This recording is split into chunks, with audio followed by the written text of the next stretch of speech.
ओम नमः शिवाय। आइए सुनते हैं अन्नपूर्णा माता की व्रत कथा। माता अन्नपूर्णा माता का महाव्रत मार्गशीर्ष माह के कृष्ण पक्ष की पंचमी से आरंभ होता है और मार्गशीर्ष शुक्ल छठी को समाप्त हो जाता है। यह अति उत्तम व्रत सहस्रों दिनों का होता है और कई भक्त 21 दिन तक भी इसका पालन करते हैं। आइए सुनते हैं अन्नपूर्णा माता की महाव्रत की कथा। एक समय की बात है, काशी निवासी धनंजय की पत्नी का नाम सुलक्षणा था। उसे अन्य सब सुख प्राप्त थे, केवल निर्धनता ही उसके दुख का एकमात्र कारण थी। यह दुख उसे हर समय सताता रहता था। एक दिन सुलक्षणा पति से बोली, स्वामी आप कुछ उत्तम करो तो काम चले, इस प्रकार कब तक काम चलेगा। सुलक्षणा की बातें धनंजय के मन में बैठ गई और वह उसी दिन विश्वनाथ जी शंकर जी को प्रसन्न करने के लिए बैठ गए और कहने लगे कि हे देव, धनी देव विश्वेश्वर, मुझे पाठ पूजा कुछ भी नहीं आता, आपके भरोसे बैठा हूँ। इतनी विनती करके वह 2-3 दिन भूखा प्यासा बैठा रहा। यह देखकर भगवान शंकर जी ने उसके कान में अन्नपूर्णा अन्नपूर्णा अन्नपूर्णा इस प्रकार के 3 बार कहा। यह कौन क्या कह गया? इसी सोच में धनंजय पड़ गया कि मंदिर में से आते ब्राह्मणों को देखकर पूछने लगा, पंडित जी अन्नपूर्णा कौन है?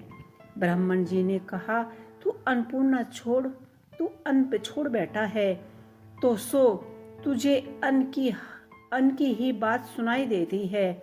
जा घर जाकर अन्न ग्रहण कर। धनंजय घर गया, स्त्री से सारी बातें कही।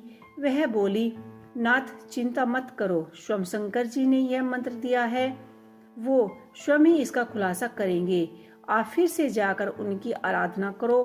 धनंजय फिर से जैसे का तैसे पूजा ही में बैठ गया और रात्रि में शिव जी ने आज्ञा दी कि कहाँ तू पूर्व दिशा में चला जा, वहां अन्नपूर्णा का नाम जपता जाता और रास्ते में फल खाता, झरनों का पानी पीता जाता। इसी प्रकार कितने ही दिनों तक यह चलता रहा। वहां उसे चांदी सी चमकने वाली वन की शोभा दिखने में आई। सुंदर सरोवर देखने में यह उसके किरणें कितनी ही अप्सराएं झुंड में बैठी हुई थी। एक कथा सुनती और सब मिलकर अन्नपूर्णा माता इस प्रकार बार बार कहती। यह अगहन मार्गशीर्ष मास की उज्जैली रात्रि थी और आज से ही व्रत का आरंभ था। जिसे शब्द की खोज करने वह निकला था, वह उसे वहां सुनने को मिला। धनंजय ने उनके पास जाकर पूछा, हे देवियों, आप यहाँ क्या कर रही हो? उन सब ने कहा, हम सब माँ अन्नपूर्णा का व्रत कर रहे हैं।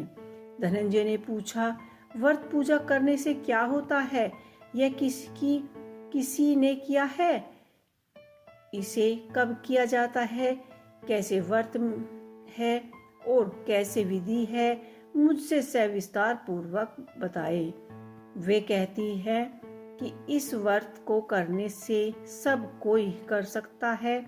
21 दिन तक के लिए 21 गांठ का सूत लेना चाहिए।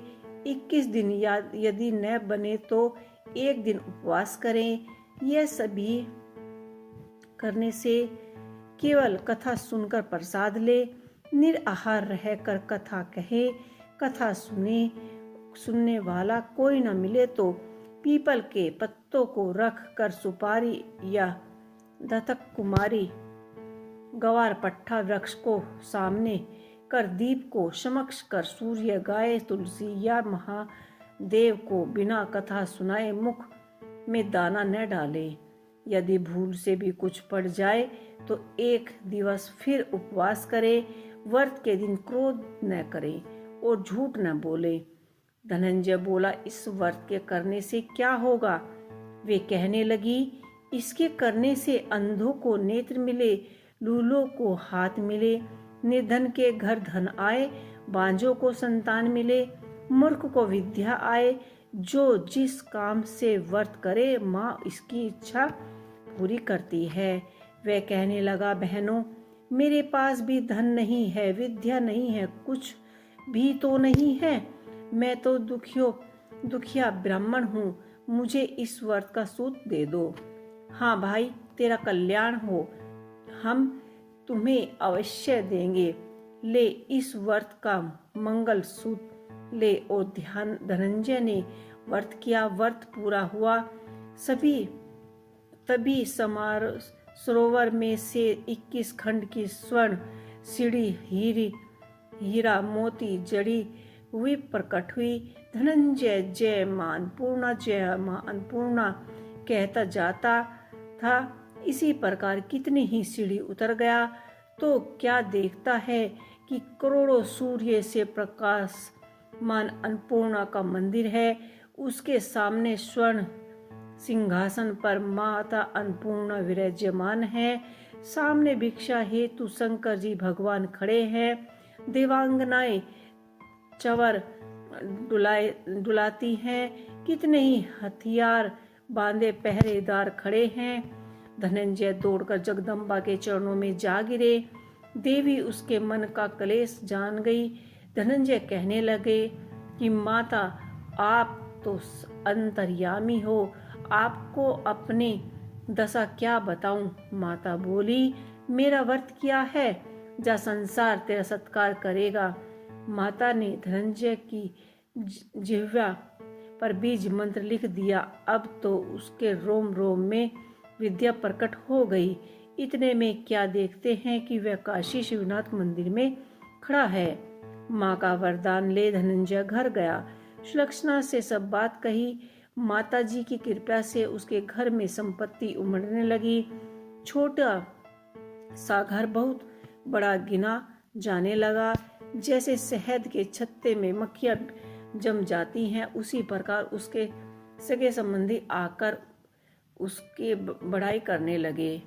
कहने लगे, इतना धन और इतना बड़ा घर, सुंदर संतान नहीं तो इस कमाई का कौन भोग लगाएगा। सुलक्षणा से संतान नहीं है, इसलिए तो दूसरा विवाह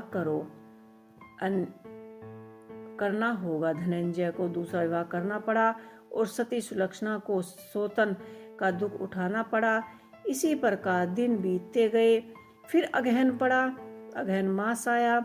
नए बंधन से बंधे पति पत्नी ने सुलक्षणा ने कहलवाया कि हमें व्रत के प्रभाव से सुखी हुए हैं, इसी कारण यह व्रत छोड़ना नहीं चाहिए। यह माताजी का प्रताप है जो हम इतने संपन्न और सुखी हैं। सुलक्षणा की बात को सुन धनंजय उसके यहाँ आया और व्रत में बैठ गया। नई बहू को इस व्रत की खबर नहीं थी। वह धनंजय के आने की राह देख रही थी। दिन बीतते गए और व्रत पूर्ण होने में 3 दिवस बाकी थे कि नई बहू को खबर पड़ी कि उसके मन में ईर्ष्या की ज्वाला धधकने लगी।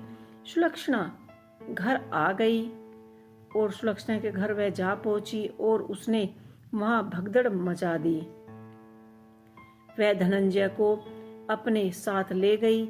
नए घर में धनंजय को थोड़ी देर के लिए निद्रा न आई। इसी समय नई बहू ने उसका व्रत का सूत तोड़कर आग में फेंक दिया। अब तो माताजी का प्रकोप जाग गया और घर में एकाएक आग लग गई। सब कुछ जलकर खाक हो गया। सुलक्षणा जान गई कि पति को फिर अपने घर ले गई। नई बहू रूठकर पति के घर जा बैठी। पति को परमेश्वर मानने वाली सुलक्षणा बोली, हे नाथ, घबराहट नहीं, माता की कृपा अलौकिक है। पुत्र कपूत हो जाते हैं पर माता को माता नहीं होती। अब आप श्रद्धा और भक्ति से आराधना शुरू करो। वे जरूर हमारा कल्याण करेगी। धनंजय फिर से माता के पीछे पड़ गए।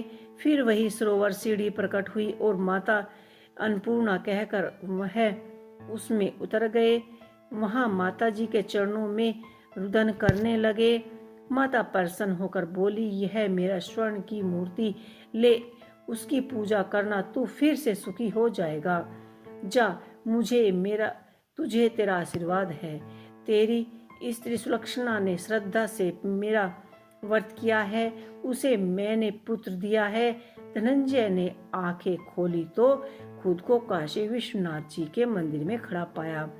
वहां से फिर से उसी प्रकार घर में आए। इधर सुलक्षणा के दिन चढ़े और महीने पूरे होने पर पुत्र को जन्म दिया। गांव में आश्चर्य की लहर दौड़ पड़ी।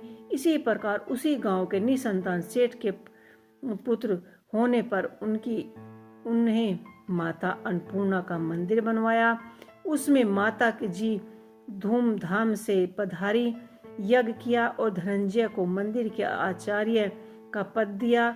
जीविका के लिए आश्चर्य का पद मिला और जीविका के लिए मंदिर की दक्षिणा और रहने के लिए बड़ा सुंदर भवन दिया। धनंजय स्त्री पुत्र सहित वहां रहने लगा। माता जी के चढ़ावे में भरपूर आमदनी होने लगी। उधर नई बहू के पिता के घर डाका पड़ा, सब लूट ले गए और वे भीख मांगकर पेट भरने लगे।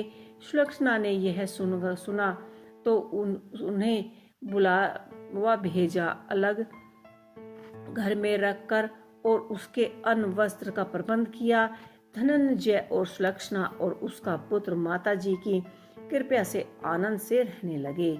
माता जी ने जैसे उनके भंडार भरे, ऐसे ही सबके भंडार भरियो। जय अन्नपूर्णा।